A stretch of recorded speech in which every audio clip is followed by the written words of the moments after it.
I'm Father Mariano Ruiz, missionary in United States. Today, October 1st, 2024, we celebrate the 26th Tuesday in Ordinary Time, and the Church celebrates the memorial of centuries of the child Jesus, Virgin and Doctor of the Church. Today we take the Gospel from St. Luke. When the days for Jesus to be taken up were fulfilled, he resolutely determined to journey to Jerusalem, and he sent messengers ahead of him.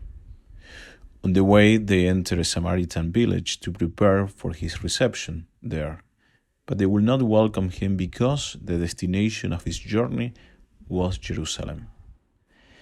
When the disciples James and John saw this, they asked, "Lord, do you want us to call down fire from heaven to consume them?" Jesus turned and rebuked them, and they journeyed to another village.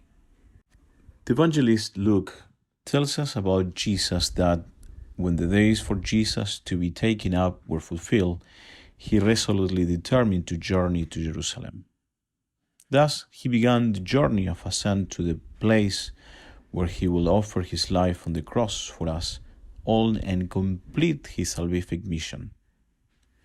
We can glimpse Christ's freedom, for he knows that death on a cross awaits him in Jerusalem. But in obedience to the Father's will, he gives himself out of love. The Apostle Paul, writing to the Christians of Galatia, says, "Brethren, you have been called to freedom, but do not use this freedom as a pretext for living according to the flesh, but serve one another out of love." To live according to the flesh means to follow the selfish tendency of human nature.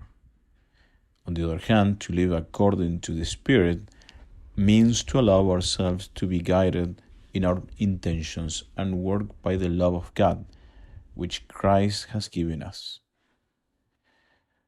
Pope Benedict XVI explains that Christian freedom, therefore, is by no means arbitrary. It is the following of Christ in the gift of self to the point of the sacrifice of the cross. It may seem a paradox, but the Lord lived the culmination of his freedom on the cross at the summit of love.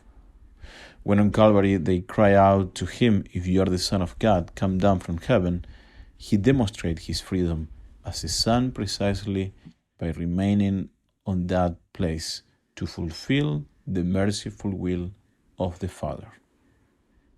Many other witnesses to the truth have shared this experience, men and women who demonstrate that they remain free even despite so many persecutions.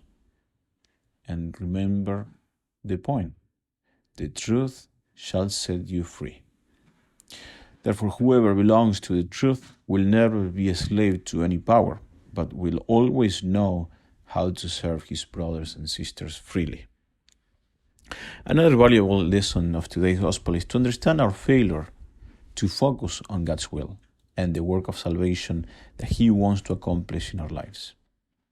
We see today that James and John sought to call down fire from heaven on the Samaritans, and thus taking their eyes off of Jerusalem and the manner that Jesus wanted to save us. Our Lord firmly forbade them to make such request.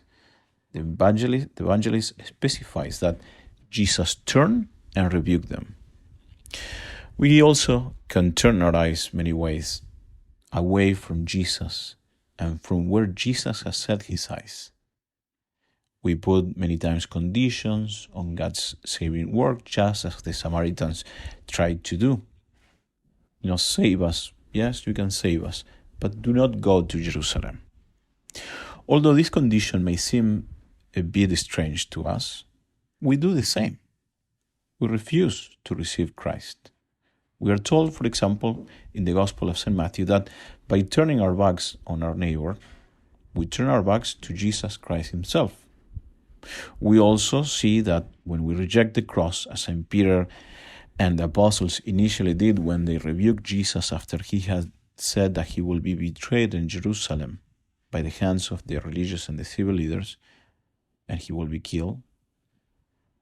So many times in our days, we also choose to reject Jesus and the manner and the way that he wants us to follow him. Manner and way that will sanctify each one of us. Thus, it prevents us to join us and to join Jesus in the way of sacrificial love that he has shown us in the way of the cross. The consequence of this is very clear. And many times we see this in our lives. We seek Christ without the cross, just in the same manner that in different occasions the apostles have rejected the cross. For that reason, let us ask today, in this particular way, to have the grace to be faithful witnesses of Christ, meaning we have to follow him, and as followers of Christ, we follow him with the cross, keeping our eyes fixed on what he desires daily in our lives.